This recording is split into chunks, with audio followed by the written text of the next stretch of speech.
Like many other games that have come out recently, this game has controversy surrounding it. Essentially, the developers gave out early game access keys to certain content creators to review the game early and steal views from FlipBros. And included with these game keys was a little list of do's and don'ts. Do's, enjoy the game. Do nots, do not insult other influencers or players. Do not use any offensive language or humor. Do not include politics, violence, nudity, feminist propaganda, fetishization, and other content that instigates negative discourse. Do not use trigger words such as quarantine or isolation or COVID-19. I don't know how we can get to COVID-19 from a silly little monkey beat-em-up game, but you know, that's where we are.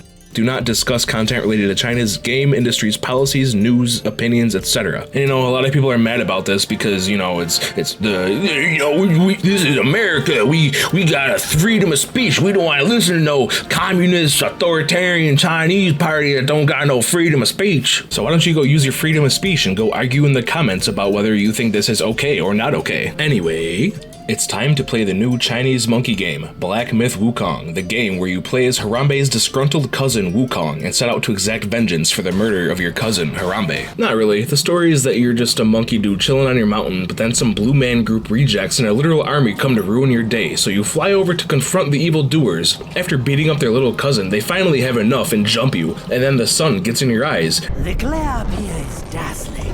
Fight me in the woods if you have the guts. And you try to fly away. You don't get far though, and their little cousin catches up to you and slams you into a mountain. Then, a long time later, some monkeys are on a mountain tour, and then after caressing a rock, their tour guide tells them about the battle that took place all that time ago, and apparently the hero of our tale's body was broken up, and his essence was imparted into 6 relics scattered across the land, and to restore him, you need to find those relics, and that's where your monkey ass comes in. And upon the return of the relics to Mount Tuaguo, he may yet rise again.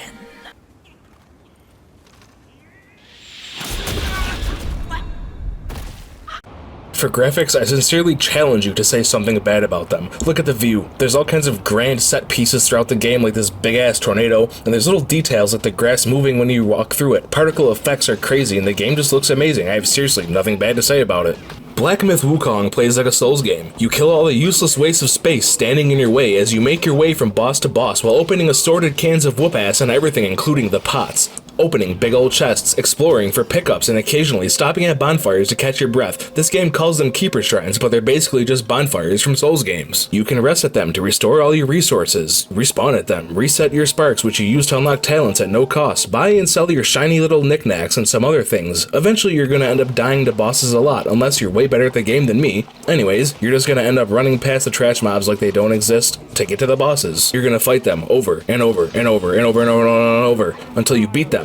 Get your new upgrade or spell or whatever, and you do that until you fight the final boss and beat the game. For specific mechanics, like every other Souls game in existence, you got your healy little drink guy that you pull out of your asshole, which is a gourd in this game. Drink it to heal. Do a dodge roll. Do a dodge roll. Do a dodge roll. Do a dodge roll. Do a dodge roll. Do a dodge roll right before an attack hits you to do a perfect dodge roll to leave a little monkey clone behind you, and it gets different bonuses depending on your talents. You can do light attacks, you can do heavy attacks, you can do combos with incorporating jumping light attacks and heavy attacks as well as abilities. You can immobilize enemies, which freezes them in place, allowing you to slap them around a little bit before they can finish tenderizing your tight little booty cheeks. There's the dash forward, then blink and kick ability, and the transform into a boss you've killed ability. You can have up to 4 abilities equipped, all of which consume mana, which doesn't regen passively during combat, so don't waste it. There's 4 active item slots, which you can consume to get little buffs, and then you have your spirit, which lets you do an attack from a boss you've defeated, like the frog lick that thing attack. As you play the game and kill bosses and other things, you get sparks. Use sparks to unlock different talents that give you different combos, passives, or effects for your spells. Look at these customizations. Holy hell, there's a lot of them. And they all give you a neat little demo. Monkey see, monkey do, you feel me? You can refund sparks at any time at no cost at the keeper shrines, which is really helpful for when you inevitably mess up on your first build and get smoked by the first actually difficult boss over and over and over again, like me.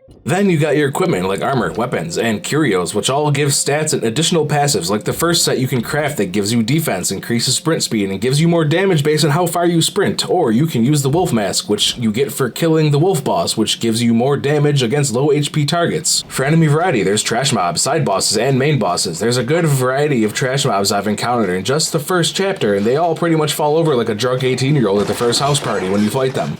You got the bow guy who shoots arrows at you, the weird looking snake enemies, the bird enemies, the shield enemy, and they all have different behaviors and attack patterns, so that's pretty cool. There's side bosses like the big blue ugly bastard boss that you can try to beat a few times, get fed up with, and just walk past him because you got content to record. Then you have your main bosses that you need to defeat to continue the story. The first few were kind of a walk in the park and I smoked them in 1 or 2 tries, but then I got to the big bullshit bear boss enemy that probably took me about 30 to 40 attempts to beat. He's on fire, he is really big, does a body slam attack, has some different melee combos, likes to phase out of existence and then jump at you, and he slams the ground causing fire to explode around him. There's more attacks too, but you get the picture. This boss gave me a lot of trouble and I think I popped a blood vessel in my temple from holding back screams of rage. I did eventually beat him though, which felt extremely good, and there's like 90 bosses altogether, which each have different abilities and movesets, and if they add DLC, I'm sure there'll be more. Black Myth Wukong is strictly a single player game, although I think co-op would be cool, but that's just true for any game. Literally any game is made better with co-op. Change my mind. You can't.